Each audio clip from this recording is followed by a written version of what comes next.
ठीक हो ना तो?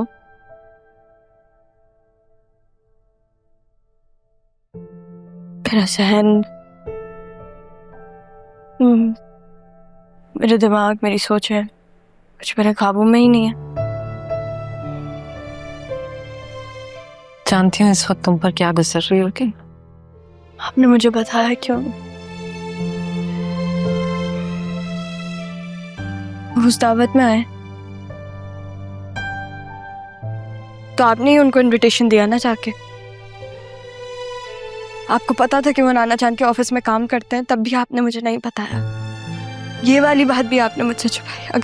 अगर अब कुछ है तो मुझे बता दें प्लीज। अब नहीं होता मुझसे। क्या बताऊं तुम? क्या बताती?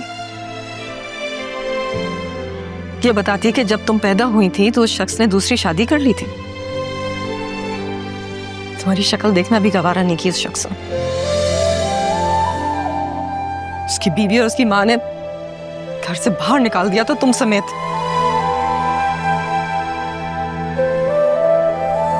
उस शख्स की खातिर मैंने अपनी जान से प्यारी माँ को गवाया, अपने भाई और बाप की दहलीज पार की।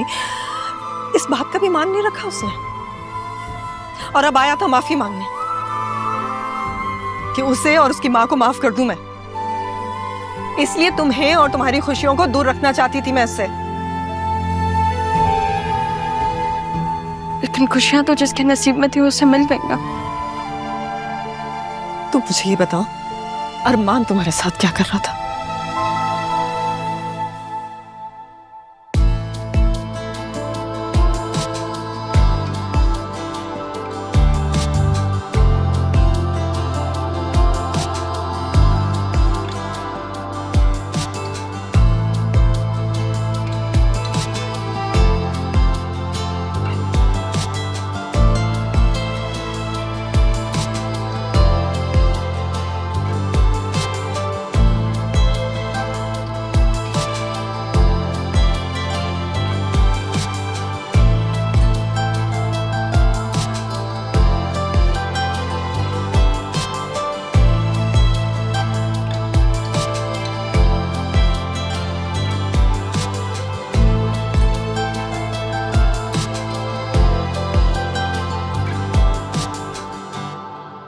ज्यादा वक्त नहीं मिला, वरना बहुत अच्छे से सजाता सब कुछ। लेकिन ये सब कुछ कौन करके गया? वो ऑफिस में लड़का है ना राशिद, उससे मैंने कह दिया था, तो उसने जल्दी जल्दी ये सब कुछ। वो भी मौजूद था शादी में। कमरा तो सज गया, अब तुम्हारे साथ मिलके बस अब दिल की दुनिया सजानी है।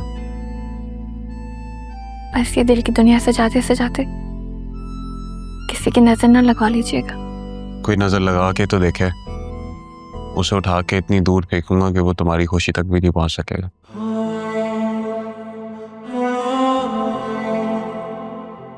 मुझे यकीन नहीं आ रहा आप यहाँ मेरे सामने बैठे हैं इस तरह। वो भी इतनी अचानक।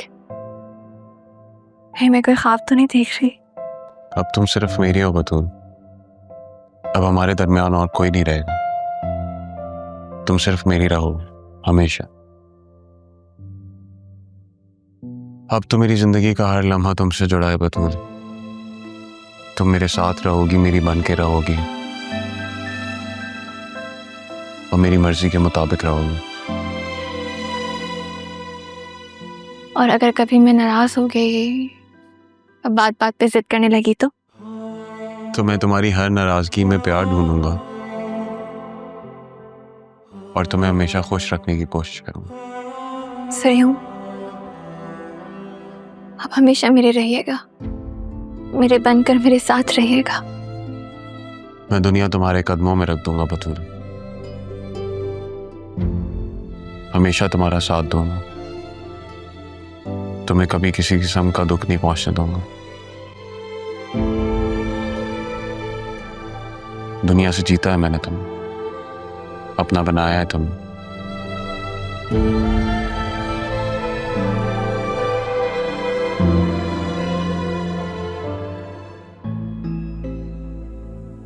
कौन हो सकता है जिसे इस सब से फायदा हो?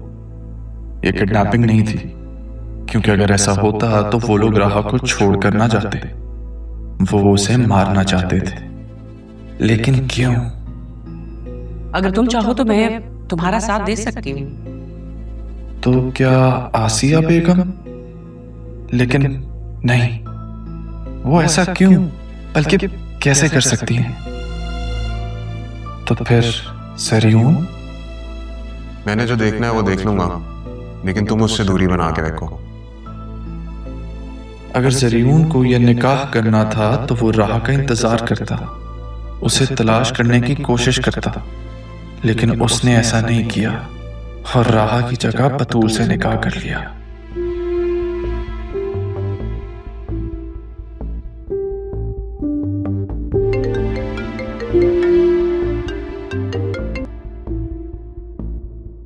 हाँ जुबैर, क्या रिपोर्ट है? जी सर, मैं मालूमात कर रहा हूँ। पूछना ये था कि एफआईआर करवानी है कि नहीं। नहीं, ये फैमिली मैटर है, खबर बिल्कुल बाहर नहीं जानी चाहिए। अगर कोई एफआईआर के लिए आए तो मुझे लाजमी बताना। ठीक है सर, मैं समझ गया। अच्छा सुनो, वो दोनों लड़कों की क्या रिपोर्ट है? वो खबर दे रहे हैं कि नहीं? मोस्ट प्रोबेबली कल तक हमें रिपोर्ट मिल जाएंगी। मैंने हाई अथॉरिटीज को अलर्ट कर दिया है, लेकिन हमें एक्शन फौरी लेना होगा, अदरवाइज उन दोनों लड़कों की जान को खतरा भी हो सकता है। उन्हें कहना कि वहां से निकलने की कोशिश मत करना, हम उन्हें सबके साथ गिरफ्तार करेंगे, वरना ये बात की दुश्मनी हम जिम्मेदार नहीं होंगे उसके। ठीक है सर, आप ऐसा करें कि आप डीसी साहब को रेड के लिए इतला दे दें, बाकी इंतजामात मैंने कर लिए हैं। ठीक है, मैं सुबह बात करता हूँ। ख्याल रखो, खुदा हाफिज़।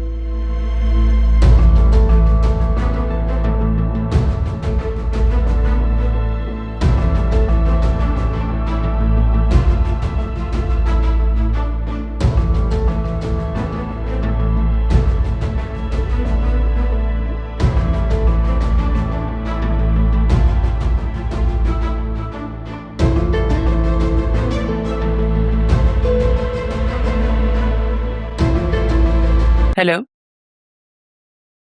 एक काम बोला था वो तो तुमसे हुआ नहीं, मगर बातें बड़ी बड़ी करवा ले बंदा। रखो फोन, मैंने कहा ना फोन रखो। अरे तुम किस वक्त आए? मैं यही था। किससे बात करें? दोस्त की कॉल थी। अदिल, तुम बहुत वीक लग रहे हो, तुम्हें रेस्ट करना चाहिए। बेटियों को कोई ऐसे रुखसत करता है? नहीं, लेकिन क्या कर सकते हैं, जो कुछ हो रहा था वो ठीक नहीं था। और फिर तुम तो हमारी बेटी को जानते हो, वो बहुत हसास है, छोटी छोटी बातें दिल में रख लेती है, कुछ बोलती भी नहीं है। जो कुछ किया उसकी बेहतरी के लिए किया। जो कुछ हुआ वो होना नहीं चाहिए था। मैं पापा को क्या जवाब दूंगा? क्या मतलब? पहली बात तो ऐसा कुछ होगा नहीं, और अगर कुछ होता भी है तो पापा से कहना ना। बतूल ने तो जो कुछ भी किया सबकी इज्जत रखने के लिए किया। इनफैक्ट उस पे तो फख्र होना चाहिए। हमारी बेटी ने तो सबका मान रखा है। नहीं अच्छा तुम आओ, मुझे काम है।